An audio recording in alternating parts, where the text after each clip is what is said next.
I want to also talk about phobia indoctrination because it was such a prevalent use with the COVID pandemic and the vaccines.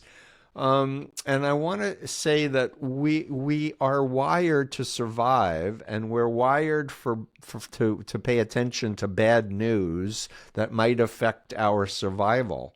So we'll be extra alert to anything that smacks of the possibility that it could impinge on us.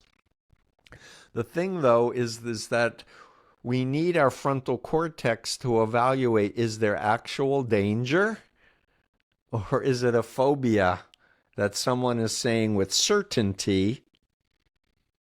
And are we giving extra power to them instead of trusting our own gut and our own critical faculties and abilities to reality test?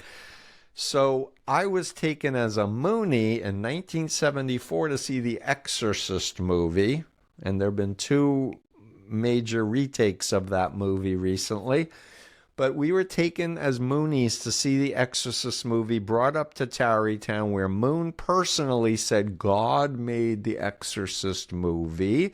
This movie is a prophecy of what will happen to you if you leave the Unification Church.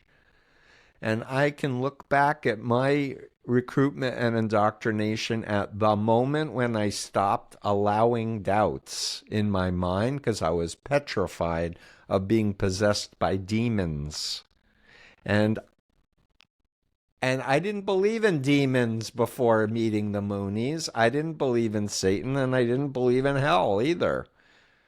So, but I was then so afraid to think anything that wasn't in alignment, that was part of my indoctrination. And when people are told, so-and-so had a bad reaction to the COVID vaccine, they're going to exaggerate, and it may have been a bad reaction. But the thing about vaccinations, when you're vaccinating tens of millions of people, is it does cause harm in a few numbers of people. But almost everybody is okay, and it actually preserves life and prevents serious illness. But you have to use your reasoning ability to go, wait a minute, is this a legitimate fear or is this a phobia? Who's telling me this information? What are their credentials?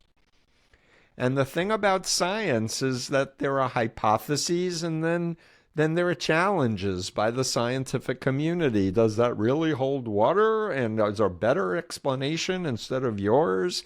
That's how we've evolved to be such, technology advanced species, because we have science. That's how people are living to 100 instead of 30 years of age or 40 or 50 years of age, is because of medicine.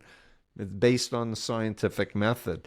And we need to use our critical thinking as we move forward in this next period of time until we can get, hopefully, the legislation to protect our minds and to protect human rights and our liberties and the separation of church and state.